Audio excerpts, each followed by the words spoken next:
please subscribe and don't forget to press the bell icon to get notified whenever we upload a new video.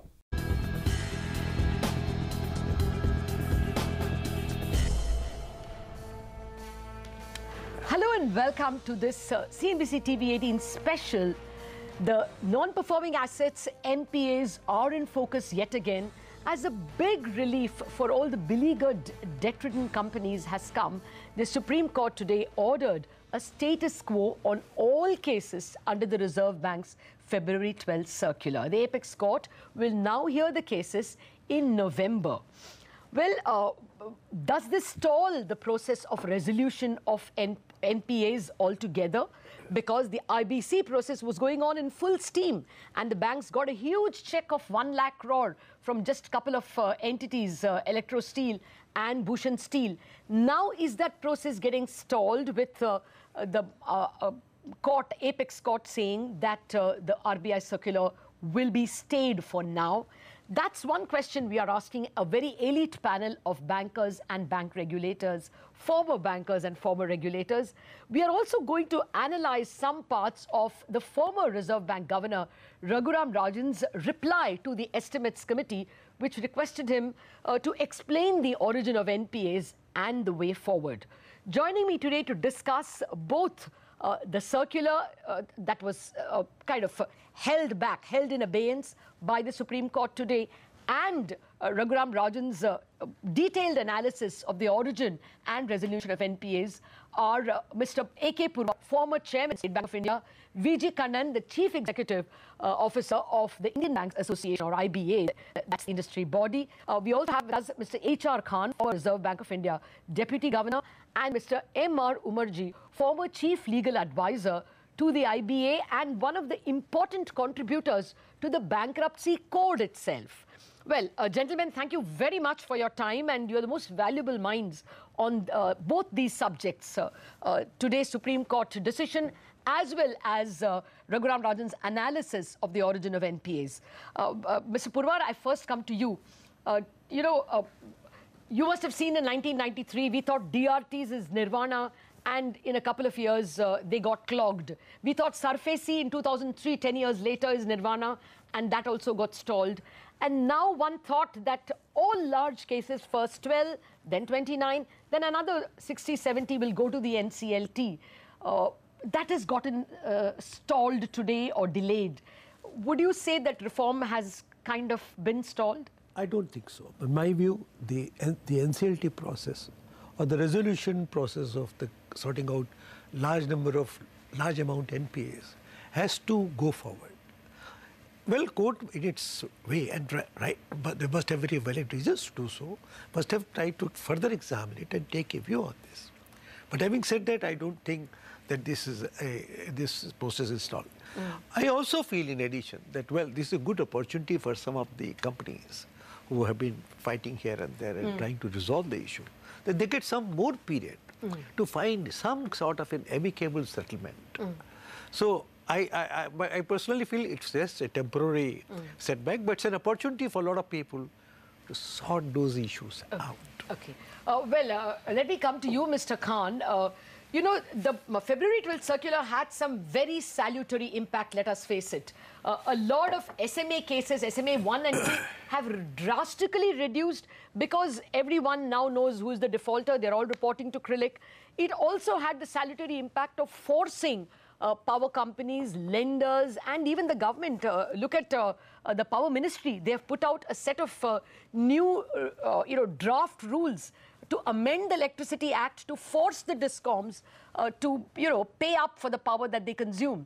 So there was a bit of, putting a gun to the head and making the system reform. Do you think the Supreme Court has, stopped this pressure to resolve assets? I have not seen the... So nobody has seen the order. Nobody has seen the order because the order in all probability is going to be dictated only tomorrow morning. All we know is what the Solicitor General told reporters, that power, textiles and shipyard companies are going to be excused from the application of the circular. All the cases will be at status quo till November 11th. That's all we have, a one sentence. as you said, nobody knows what exactly has gone into this Supreme Court verdict.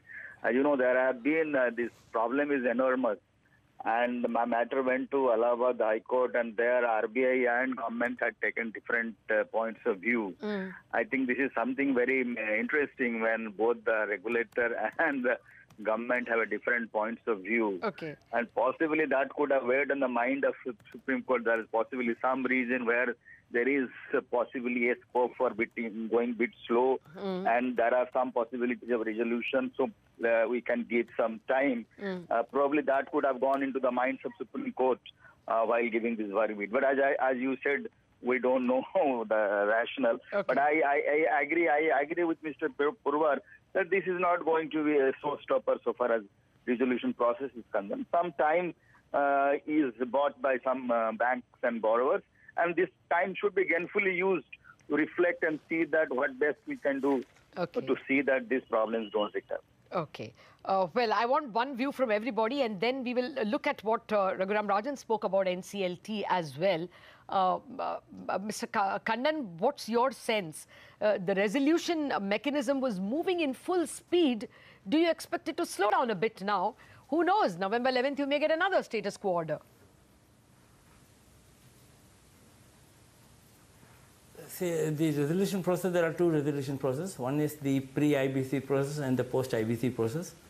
In the sense, once the application is made to NCLT, then you have the resolution, where under Section 29A, the new promoters or the existing promoters do not come in.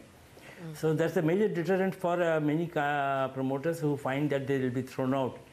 And for various reasons, some of the projects may have been stalled due to no fault of the promoters in a few cases, and where the like you rightly mentioned a few minutes ago, saying that the discoms etc.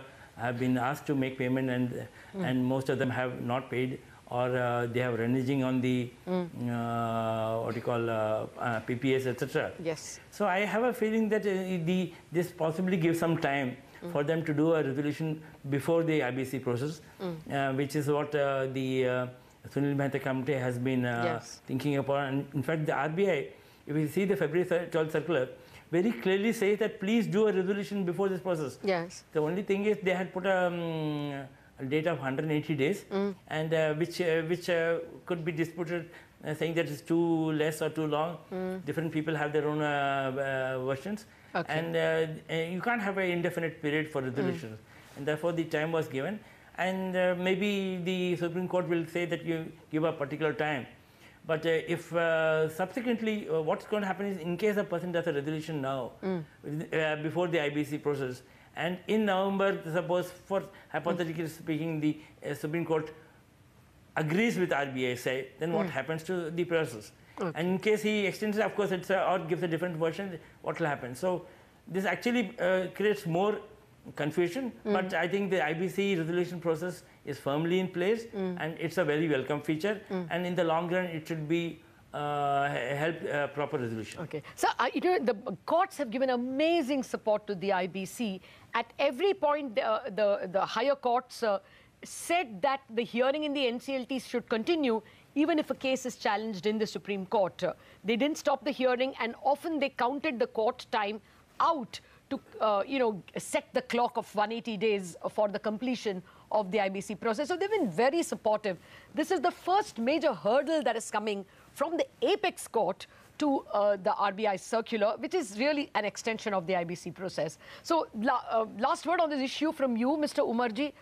At the outset, how does this one-line order look to you that textile power and shipyard companies will not be proceeded against under the February 12th circular until November 11th?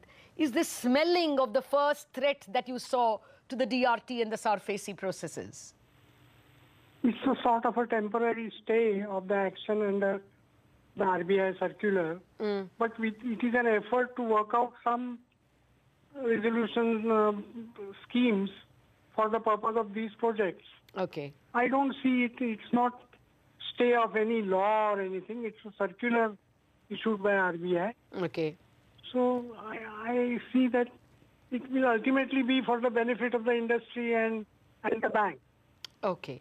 Let me now get to the purpose for which I invited you all, the Estimates Committee reply. The reply to the Estimates Committee given by the Reserve Bank Governor, former Reserve Bank Governor Raghuram Rajan. I spoke to him on parts of this reply, and he spoke about the bad loan resolution outside the courts. In fact, he kind of addressed this. He also feared that the NCLT process could get clogged, and therefore NCLT should be used as a last resort, as a threat, and the banking sector should actually resolve cases outside. Let's just hear him out. We will come back and discuss the other aspects of that reply. The real problem comes, however, that when you have identified loans going bad, you should work very hard to either put them back on track or essentially get out if you can. That process hasn't worked well in India. The exuberance, the bad loans, that's something other countries have also experienced. But the cleanup, both by the bankers' side, as well as the support given by government agencies and so on, hasn't worked as effectively. Recovery started dropping very quickly after the initial successes. It is very important that we make sure that the bankruptcy courts don't succumb to that very same process, which means that they have to deal with high-value items, a relatively small number, but much of the bankruptcy resolution has to take place out of court, with the shadow of bankruptcy essentially acting as an ultimate threat for promoters and bankers who don't get their act together. It is not the place of the bankruptcy court to deal with every single situation of distress. The point here is to give some time for people to try and resolve their problems and to essentially make sure it's not indefinite. And I think you can pick the time that you give, but ultimately there has to be a threat. If they don't resolve it, then it goes to the final sort of showdown. Forbearance is a bet that somehow growth will allow NPAs to get resolved by themselves without action. And unfortunately, when the Reserve Bank initiated forbearance soon after the Lehman crisis, growth actually started deteriorating rather than picking up. There was a period over which forbearance was announced, and certainly in my time, we stuck to that period. As soon as that period was over, we ended it. But it was important during that period to create ways that the bankers could actually move forward to resolve the NPAs. There's no point ending forbearance without them having any tools to essentially restructure the loans and put them back on track along with the promoters. And our sense then was that there were very few sort of levers that the bankers had over the promoters. The 10 biggest fraudsters should be sort of identified, special action taken, so that if one or two are brought to justice, it sends a message. We will come after you. We will ensure that you will face penalties. Unfortunately, the tendency has been these things take a lot of time before they're labeled frauds. A lot of frauds go unpenalized. Often the guys closest to the fraud, the bankers, are interrogated, sometimes imprisoned, sometimes rightfully. But the criminals on the other side typically get away scot-free, and this has to change. There has to be a sense that there will be punishment. Otherwise, we will see an escalating level of frauds. Okay. Well, we have just picked out 4 major points that the former governor made in his note to the Estimates Committee. 1, the causes of NPAs, over-optimism, slowdown, incompetence, and outright corruption on the part of bankers. You can't tell which is what. The second thing he said is that we should use NCLT only as a threat and not as the first resort of resolution. And the third thing he said is that in future, you must allow bankers to take commercial judgment without the fear of inquiry. We'll discuss all those points with our experts in a minute after this very short break.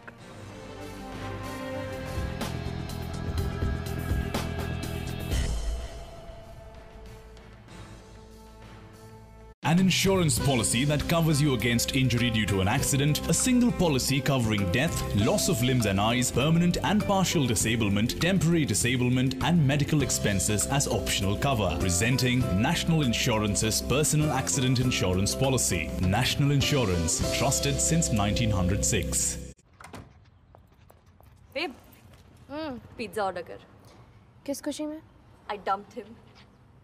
I dumped him. Domino's everyday value starting at just ₹99. अब जब दिल बोले Domino's, order now. Years later, you won't remember the meetings, the official memos. What you'll remember is joy. This festive season, own a BMW with the 360 plan. Joy starts now.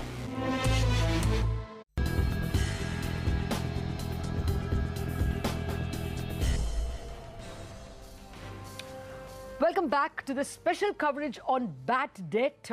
We had the Supreme Court ordering a status quo on the functioning of the Reserve Bank's February 12th circular. And separately, we had the former Reserve Bank governor writing to the Estimates Committee about his interpretation of why we went into the bad loan mess and how it can be resolved. Well, one of the things Rajan said is that a large part of the loans was because of over-optimism, and then the system didn't allow you to get out, and therefore the zombie loans continued. Well, Mr. Khan, he has not been very harsh and called the bankers corrupt. He said, I would hesitate to say corruption unless we can prove, disproportionate assets with a banker. Do you think that's a fair stance to take, that this is more over-optimism and incompetence and slowdown and not necessarily corruption? I think it's a very balanced and deep analysis he has made. Like a good doctor, his diagnosis is, I would say, near perfect. Maybe he has some points here and there he has not emphasized the way it should have been emphasized. Maybe the lack of space. But I think all points he has covered in a very balanced manner, both exogenous factors and endogenous factors. And you can't just say that just because of corruption things have gone like that. There are elements of that. We have studied, when we studied banking as a student, we used to say that lending should be based on character, cash flow, and capital. And when we came to realize now, it is based on confidence, crowd behavior, and connection. So I think you have to balance. You can't just take a view that it is all because of corruption it has happened. Certainly there are cases, of crony capitalism corruption. But he has rightly analyzed there are over-enthusiasm, exuberance, and unrealistic assumptions about growth. And so I think it's a very balanced. But the point on which probably he has not emphasized that much, he has indicated, but not emphasized, I would say, is the role of intermediaries and the in-house capacity of the bank to evaluate project finance in the absence of long-term institutions. And the banks are basically short-term flows. They are used to working capital. They are never used to long-term finance. So that issue, I think he has hinted, but not probably because of lack of space. Actually, we are running that sentence which he has. He said banks, most of them didn't do due diligence on the loans they gave. They relied on SBI caps and IDBI for the due diligence, and sometimes on the investment bankers of the promoters, because those were exuberant times. So take your point, Mr. Khan. There were other intermediaries too. Yes, there were other intermediaries. But Mr. Kannan, would you say that this is an absent faculty due diligence in many banks, because the origin of public sector banks itself was to give working capital. They were only the DFIs were expected to give long-term capital, like in those days ICICI and IDBI. So is that a valid point that that faculty needs to be developed, due diligence across the banking sector, and not only be left to SBI caps and IDBI? See, one of the points you made rightly is the absence of DFI. So when the ICICI and the IFC and IBS, or IDBI and ICICI merged, did a reverse merger of the banks, one of the reasons was their inability to raise funds to lend to large projects. So the only reason the bankers actually had to step in was the absence of these DFIs, one. Second thing is, in many cases, these banks had taken up project finance because it is one of the easiest way of achieving top-line growth. And by the way, there was also mentioned by Mr. Rajan saying that there's a overall exuberance in the market because the things were doing very well. Up to 2007, 2008, we were all the projects were being executed. Yeah. So there is no reason to say that what went right in the past will go wrong in the future. And there are certain other factors. For example, the clearances which didn't come also. So it's not a question of only the, relying on the investment bank of the promoter, which is also one more thing is the investment banker of the promoter will always project the proposal from the promoter's side, make it very rosy, very attractive for the banker to take it up. It's the banker who has to do the due diligence and then take it up. And there is a mentioning that people are coming with checkbooks to write because they all want to achieve the top line, and there's a huge pressure from the everywhere saying that how much credit growth, how much credit growth. There's no reason why people actually, you know, at that point, achieving credit growth. Mr. Kannan, actually, let me come to the solutions on that point, because he has made a statement that the way forward is don't give credit targets. Credit targets are sometimes achieved by abandoning appropriate due diligence. And so one of the points he says is that you should stop giving government should stop giving credit targets. In fact, he fears that some of the Mudra loans and the Kisan credit card loans, which also are to fulfill, goals or fulfill targets, could come out as bad loans at a future time because you just want to fulfill the target. You would agree with that, that giving, every budget used to give a farm loan target. And likewise, credit targets used to be the fashion up until recently. That's a cause of NPAs. I wouldn't totally agree with that. When we are budgeting within the banking system, so for example, State Bank of India, we would like to, taking the total environment of the economy, we would like to have certain budgets that, well, in this environment, in this backdrop, in view of the totality of the circumstances, this could be the growth. Giving himself target is okay. It is when the government gives you. Yes, I would agree with what Mr. Rajan has said, but I would say some kind of budgeting, appropriate budgeting, taking all economic factors into account for credit growth and deposit growth is compulsorily necessary for a bank. No, I don't think he's speaking about banks giving internal targets. He's speaking against governments giving, MSME targets or, farm loan targets. But having said that, one thing we must see that in the past also, NPAs have been there, NPAs have been in the part of the system. And NPAs have been tackled. The sudden spurt today which we are seeing is why? Because if you analyze these things, you find that infrastructure sector, particularly power sector, there are huge amount of NPAs which have been created. Now, can we not focus on this sector, see to it that this gets resolved? NCLT process, if we somehow... this has been in the public eye now at least for 6 months. Everybody knows that the DISCOMs don't have the money to buy. But that's not getting set right. And, that is why I began with the question whether extension of the time was worth it at all. Because even when a gun was put to the head of policymakers, governments as well as companies, we didn't get a solution to signing new PPAs. Nobody was there to sign. So, in 2 months, are people going to get that done? I'm beginning to doubt. Let me come to another point on which the governor has spoken, and the former governor. And I want, Mr. Umarji, your views on this. He says both the out-of-court restructuring process and the bankruptcy process needs to be strengthened and made speedy. The former requires protecting the ability of bankers to make commercial decisions without subjecting them to inquiry. Just how is this possible? You are holding public office, you're spending public funds, so to speak, because you're a PSU banker. You will be, subject to this CVC and CBI, the Prevention of Corruption Act. So, how do you bring back the bankers' courage to sign loans? So, in order that you bring back the courage, it is necessary that the mindset that any default committed is something equivalent to a crime committed has to undergo a change. There has to be a proper investigation unless there are some specific facts which indicate corrupt practice on the part of the bankers. The loan has to be treated as it has gone bad on account of various other factors in the economy. Okay. Okay. You can't presume that a default is equivalent to a crime.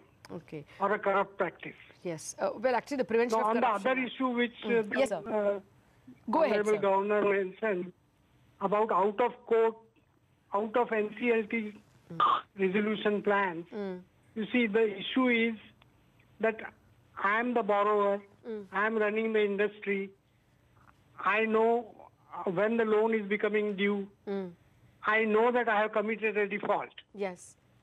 Once I will even know that I am going to commit a default. Yes. So you are aware that you are going to be subjected to a scrutiny and preparation of resolution plan, and you are facing an insolvency petition against you because you have committed a default. It can be filed. If I commit default today, tomorrow insolvency resolution order can be passed against me. Yep. So therefore, I can myself prepare a plan, find the cause for my default, study the viability, prepare a plan, place it before the bankers, get it approved, and then formally get the approval of NCLT. Yeah, for that, we must be sure that the NCLT is a stick available with the bankers. Probably the If you don't do it, the bankers will do it themselves by filing a resolution application. Yeah, well, we do hope... It is something like a system of pre-pack, which is prevalent in UK. Okay. Where you need to do some work on your own to get the insolvency resolved. Okay. And that would be outside the NCLT, so the pressure on NCLT will be reduced. Yes. No, I think that's what the February 12th circular was attempting. Actually, now running out of time. But Mr. Khan, I wanted to ask you one statement which the governor made, and we even quoted him at that time.